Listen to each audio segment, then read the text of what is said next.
Hi, welcome back to the channel. We're continuing the series of women writing speculative fiction, and I wanted to cover several areas like analysis, like you'll see in some of the other videos, to my recommendations, you'll see that in this one, and some of my experiences with some of these material. But here's some of my advice for getting through Robin Hobb's Realm of the Elderlings.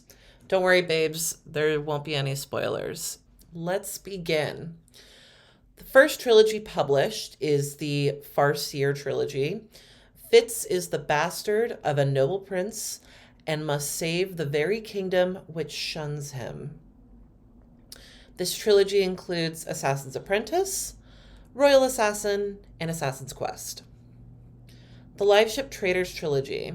The second published series. When Ephraim Vestrit dies, the question of inheritance of the family live ship, Vivacia, tears them apart. This trilogy includes Ship of Magic, Mad Ship, and Ship of Destiny. The third published series, the Tawny Man trilogy. Fitz is back in Buckkeep in his 30s. How is he going to navigate the Buckkeep that he left for so long? This is the sequel trilogy to the Farseer trilogy. This trilogy includes Fool's Errand, Golden Fool, and Fool's Fate. The Rainwild Chronicles. This is a sequel to the Liveship Traders and deals with a lot of the characters and locations previously in that series. I can't really discuss much further without revealing spoilers. And the series includes Dragon Keeper, Dragon Haven, City of Dragons, and Blood of Dragons. This is the only 4-book series out of this set of series within the Realm of the Elderlings. The Fitz and the Fool trilogy, the last and latest published trilogy in this Realm of the Elderlings. Fitz is again 20 years older. He's around in his 50s. And he's must go on his boldest quest yet. I can't discuss much further, but this series includes Fool's Assassin, Fool's Quest, and Assassin's Fate. The reading order. Before you start the series, please don't read the back portion of the books. It's best to go in with some expectations and trigger warnings. We'll get to that. But these books are a really slow burn, so a majority of the time, the summary on the back of my copies, at least my copies, spoils the first 200 pages of each book, so I'd recommend avoiding that personally, but that's up to you. For reading order, publication order is recommended, but you can absolutely read the Liveship Traders trilogy before Farseer. There's some clues to the Farseer trilogy in the Liveship Traders trilogy. You won't get it first. If you know, you know. But I did this and it didn't hinder my experience with Realm of the Elderlings. When I read Assassin's Apprentice, I really liked it. I really liked it. The second book, Royal Assassin, I wasn't as fond of. It was pretty slow and I was listening to it on audiobook. And when I listen to things on audiobook, it just doesn't gel well with me. And then when I looked up the third book, Assassin's Quest, I didn't want to read a book that was 800 pages, can be considered the worst in that series, and is really slow. I was just like not into it. So I was just like, I'm a little done with this series for now. I've read many long books in the past before starting Assassin's Apprentice, like these ones. But I'm not about to read a sequel to a book I'm not fond of, you know. I waited about a year and then I started Ship of Magic in the Liveship Traders trilogy, kind of as I just talked about. And I just kept reading the whole series from there. It really hooked me. Reading the Realm of the Elderlings took me more or less about 2 years. Granted, I was in school and hit peak depression twice, so that was pretty cool, I guess. But regardless, the series is a commitment. Shocker, I know. Having a series that is 16 books in length is a commitment, but you know, we make do. We make do. I've also heard people skip the Rainwild Chronicles, and I really wouldn't recommend that because the series really world builds off of each series except for Life Ship Traders and Farseer. They're kind of independent. So the Rainwild Chronicles is hugely important to the Fist and the Fool trilogy, so don't forget that. The short stories and novellas aren't half bad either. They're not my favorite to read, I would say. They were fine, and they're probably not even essential to an extent, except for the novella. But if you want 100% the series like I did, I would recommend it. Some of them are in the Inheritance by Robin Hobb and Megan Lindholm. Don't worry, Megan Lindholm is the same person. It's just like a pseudonym that she uses for more lighthearted stories. Some of these stories are in random fantasy anthology collections with just like a plethora of authors. Those fantasy anthologies can be difficult to find, but if you know where to look with like libraries, and Reddit is pretty helpful with that to help you get to that reading a little bit easier. Here's the reading order within the novels, where they take place, what the general recommended suggested order that I read them in. If you don't want to read the short stories, please, please, please, please, at least check out The Willful Prince and The Piebald Princess. It's basically a fairy tale written by Hobb and set centuries before the Farseer trilogy. You could really read it at any time, but I would just recommend reading it before starting the Tawny Man trilogy. There's a lot of shared magic systems between that book, that novella, and the Tawny Man trilogy, so I'd recommend it. Reading strategies. Like I said earlier, you can take your time through the realm of the Elderlings. I'd say to get through each trilogy or sub-series relatively quickly.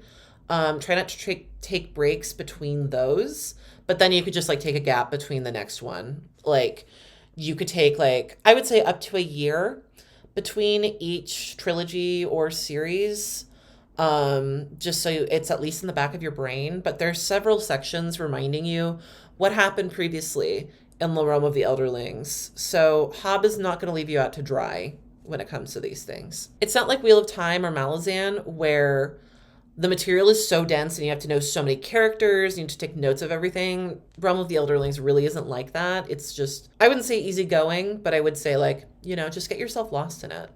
If you want to take notes, just like feel free to do so. I mean, I did it sometimes and it's just really fun to write in the margins, but it's not necessary like some fantasy series tend to be. These books are also really good for seasonal reading.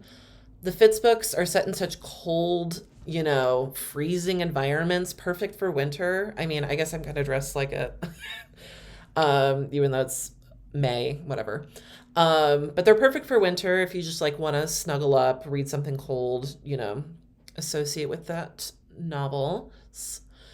And the Live Ship Traders and the Rainwild Chronicles just feel so humid and hot. They're like set on these islands.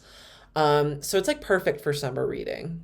So something I haven't seen discussed much online is that every novel in the series kind of works in like 200-page chunks. So say like you get a 600-pager, it's going to have like 3 different chunks, not just like in terms of just like acts, but also just like mood. You'll really see it. Once you see it, you can't not see it, in my opinion. There might be an expository section without much action, highlighting a character's condition in the world. Another might be focused on court or social politics for a chunk of the book, and another might just be pure action. You never know sometimes. If the section to any Robin Hobb book is boring, I promise it is important, and the book is going to be way more interesting later as the pages kind of go on. With her themes, I would say Robin Hobb challenges you a lot. She's really trying to get into your head, make you think about some large, controversial themes in this fantasy setting. If you have topics that will trigger you, and trust me, it happens, please look up the content warnings beforehand. Hobb really doesn't hold back in her work, and it can just be a lot to deal with sometimes. These are adult books with adult topics, and I wouldn't recommend children reading them. I'd also say that the writing style in the first trilogy isn't as honed in. It just kind of tends to linger, go on a little bit too much for me. But I would say until I read Life Ship Traders, the writing style just kind of like is a lot more steady, is a lot more easy to manage. So if you didn't like Farseer that much, if you're like me, you didn't really like it that much, the Farseer trilogy, that doesn't mean you're not going to like the rest of the realm of the Elderlings, which is great. Lastly, I would say to look forward to what themes and motifs are being developed throughout the series. In my experience, I could kind of tell what some ideas were being brought up in one book and fully explored in the next series. My theory is that part of this is just like her quick turnaround and just pumping these novels out. There was a time from Assassin's Apprentice to Fool's Fate where she was publishing these like, 600 to 800 page novels every year for like 9 years in a row. That's like, whatever. This took me like 2 weeks to put together alone. But with that speed, the writing environment doesn't change too much like day to day, I would say, if you're planning out your novels that fast and that consistently. So it's interesting to see what ideas are being brought up in some books, and then just completely expanded on in others. You can kind of see this with Assassin's Quest in the Life Ship Traders trilogy, in my opinion, and you can kind of see this with the Ship of Destiny into Tawny Man. But really, that's just up to you. It's just interesting to see what ideas are first brought up in certain books and then being explored really heavily on in others. Who would I recommend this to? This series has wonderful characters, and if you're all about that, go for it.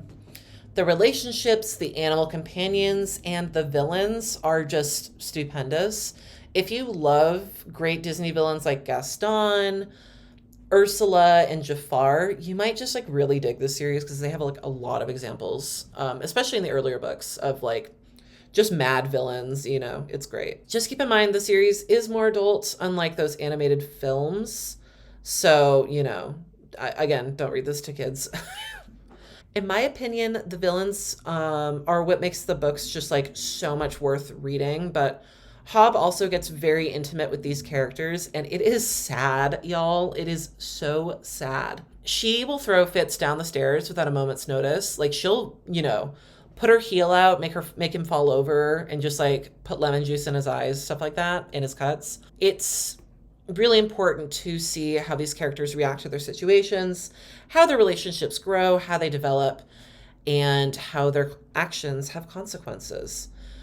I would argue that the focus of these stories is just not as much the realm of the Elderlings and the lore, but just more the characters and how the characters will be so distant or so intimate with you in so many ways, for better or for worse. This series is absolutely meant for people who want books that are too long. Most of these books in the series are at least 600 pages minimum, sometimes getting up to 800, in one case almost 1,000. So do with that what you will. I just like getting all the information about the landscapes and letting the book and my theories just swell into my mind a little bit. It genuinely feels like if this author made a fanfic about a different series that doesn't exist. Like it feels like fanfic in the way that it's just like long novels just going on too long, but you just like can't stop reading because the prose is so good.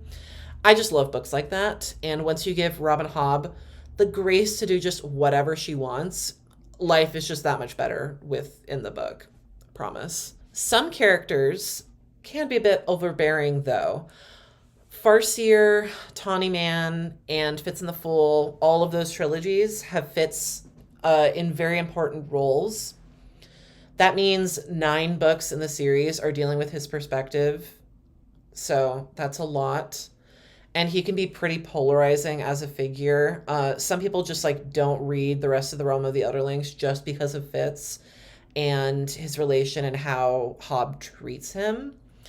And while Fitz can be very stupid with his decisions sometimes, Hobb is smart enough to show what his intentions are, what's going on inside his head, why he does the things that he does. Also, if you want to live on Fitz's downfall, he does get bullied a lot in the books. So if you want to take solace in that, that's like fine.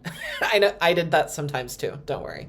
The books are very introspective with characters like Fitz, and it's okay to just stop and delay reading them for a little bit. Again, taking a break is not the worst thing ever. With so much focus on the characters, the world building and the plot points are just not as emphasized. They will get addressed, unlike Stranger Things, but it might just take a few novels or even series to get through to do so. For example, like the word, the elderling, like the creature, the elderling, is not defined until like very, very, very, very, very late into the series, or even like what it could look like, what it represents. And that is part of the main series title. Like, there's only so much you can do with Hobb. I can't complain too much. But with things like that, it makes the larger series just so much more connected and so much foreshadowing between these novels. Even just in like Assassin's Apprentice to the last one, Assassin's Fate, it feels very full circle in some ways. That just really pays off later. I'd say that these books, while set in a different world, are very inspired by earthly locations. The Farseer trilogy, it's basically set in Alaska if you just like compare the maps between the two. And Hobb once lived there. She lived in Anchorage, Alaska, which is pretty interesting. I'd also argue that The Live Ship Traders is probably set in the Caribbean. It's just like a lot of islands and a lot of like ships going back and forth and what that means. If you're looking for something like Dune or Stormlight Archive, where the setting is just so original, it doesn't have any earthly parallel, this might not be perfect for you if you're looking for something just wholly original. Because it's kind of based on this earthly setting, it's interesting to see the series develop over multiple centuries in like earthly times, from taking inspiration with the English Renaissance, with the Shakespearean fool character. The Shakespeare had like a lot of fool characters within his plays, and you can kind of see some of the influence in that with one of the characters, up to the Victorian age, I would argue, with some of her books. So you can make a lot of parallels in the real world to like how these societies are changing and how everything in the world is kind of changing to fit a more modern age. The cities and kingdoms you start with are going to grow and change throughout the novels. So just like make sure to keep that in mind. If you're interested in more books which exaggerate or stylize Earth cultures set in a different world and just like talk more about like serious earthly themes, I read these ones and this is what I liked, in case you want to check them out. So this is kind of the last caveat to these books that you might have heard online. You may have heard that Hobb tries to end the Realm of the Elderlings series multiple times. Initially, that might sound like some of the sequel series might just come out of thin air without like much of a thread or just a significant drop in quality, but that's definitely not true.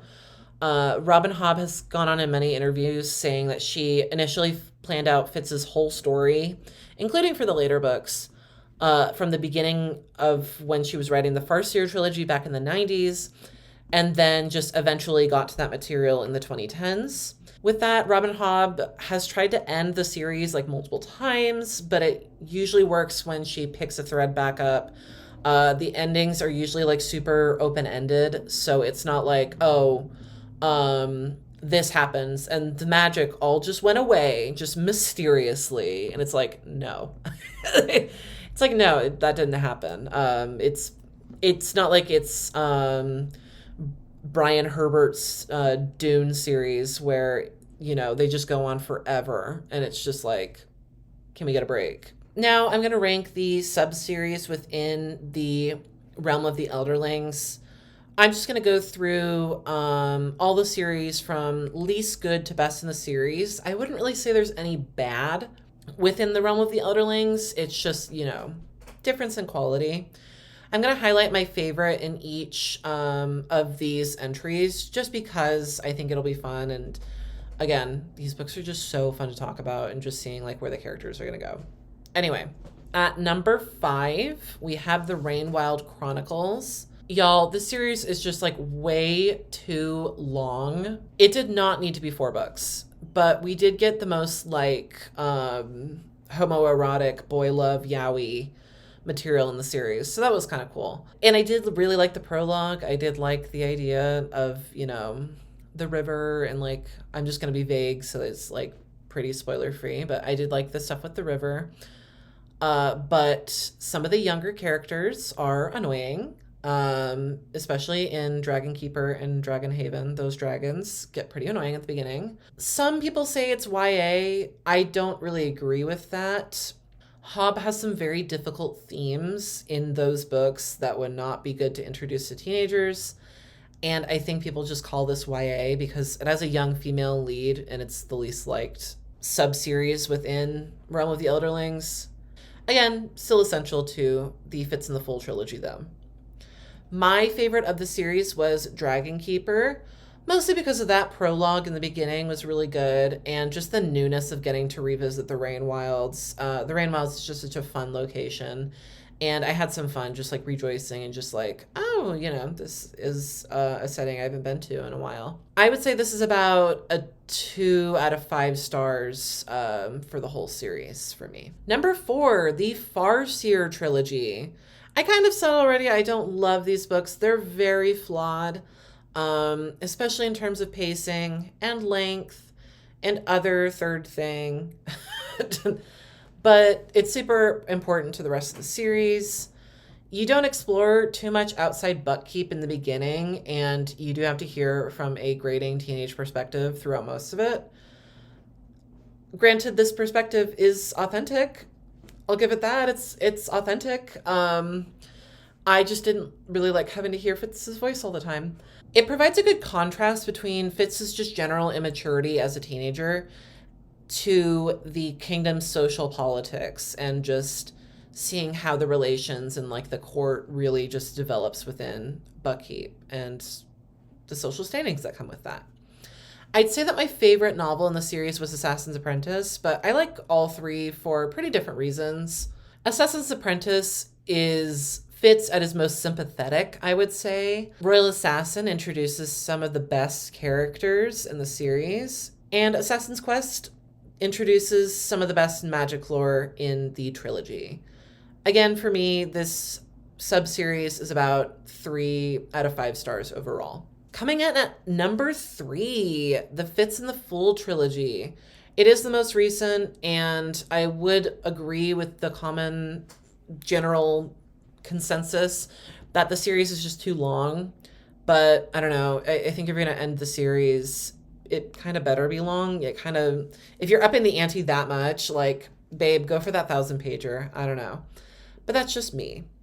Having another POV in the Fitz storyline was so nice because Fitz can just be way too intimate with you. Sometimes you just want to tell Fitz to shut up, but also like he is so stomped on that you just still kind of love him. But getting this other POV was just like such a good break. Such a good break within these long novels. Again, I can't go into too much without going into spoilers, but just know I did really like the series. I have my issues with the ending scene, but Assassin's Fate is phenomenal. It's amazing. Or I can never binge read books for just whatever reason, but I needed to finish Assassin's Fate so bad. I read like the last 200 to 300 pages within a day, and usually I try to aim for just like 50 pages a day. So meant a lot to me. That book was so emotional, you guys. This sub-series to me was about a 4 out of 5 star read, personally. Coming in at number 2, the Tawny Man trilogy, the original sequel. I think just dealing with Fitz as an adult is much better to deal with as a reader, in my opinion. And I've just really liked seeing how Buckkeep and its politics have really developed, and some of the characters within the kingdom. The character relationships are at their best, and they're best written. And I really like Fool's Errand in just how like lighthearted it can be. Like it is just kind of a silly romp. It's kind of fun. I say this, but it's really not. It's just in comparison to the rest of the books. It's a nice feeling of rejoice. Despite my love for Fool's Errand, Fool's Fate is absolutely my favorite in the trilogy. I think of that scene towards the end. I think of that scene so often, so often. The journey, the quest, the everything is just so magical in that book, and it devastates me. I think about that scene so often. This trilogy just really helps me love Fitz instead of just being frustrated with him since Royal Assassin. This subseries gets a 4.5 out of 5 stars.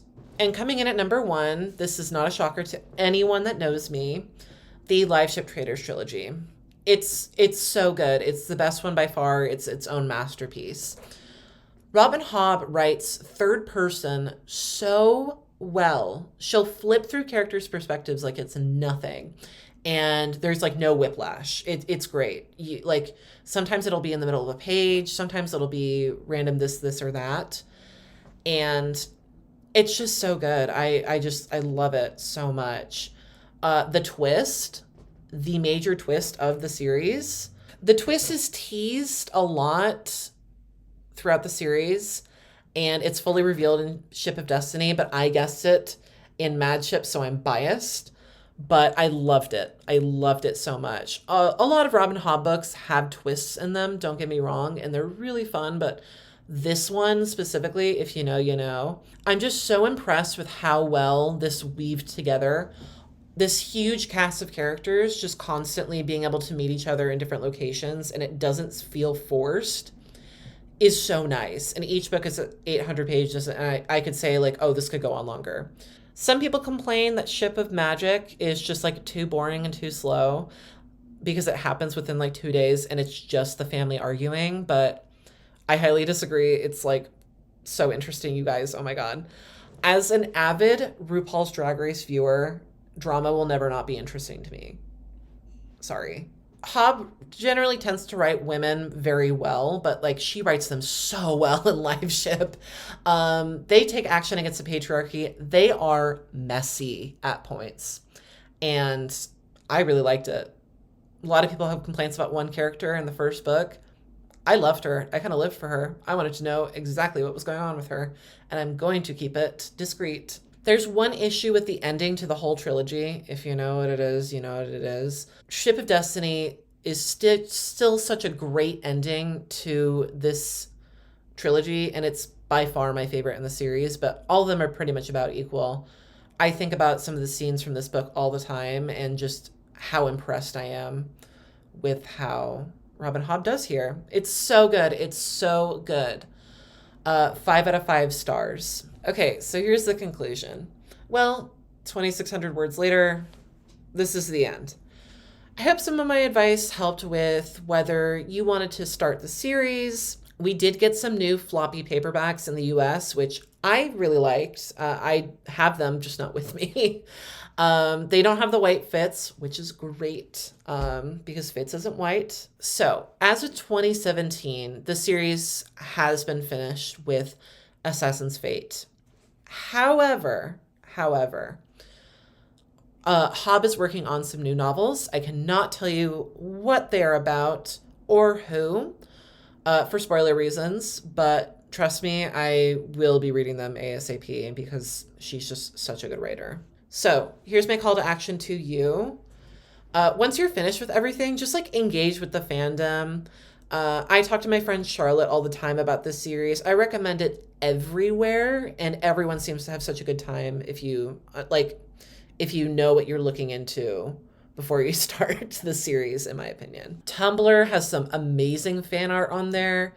I've seen some really good stuff with like Fitz and the Fool. Yeah, there's just so much good stuff out there. People get through the series on Reddit all the time. Here's just some screenshots of what some people posted on the Realm of the Elderlings subreddit of just like wanting to talk about these books, wanting to engage. And then there's always spoiler tags, so you just know whether you can or can't open something on that subreddit. It's pretty chill. Also, how could I ever forget AO3? It's great. It's great. There's some pretty good fanfics on there. take advantage of some of the sources, take advantage of the fandom. The world and the characters get so interesting, and it just makes so much sense that there's still a community around this 9 years after the series ended. Thanks for watching, and get started to reading.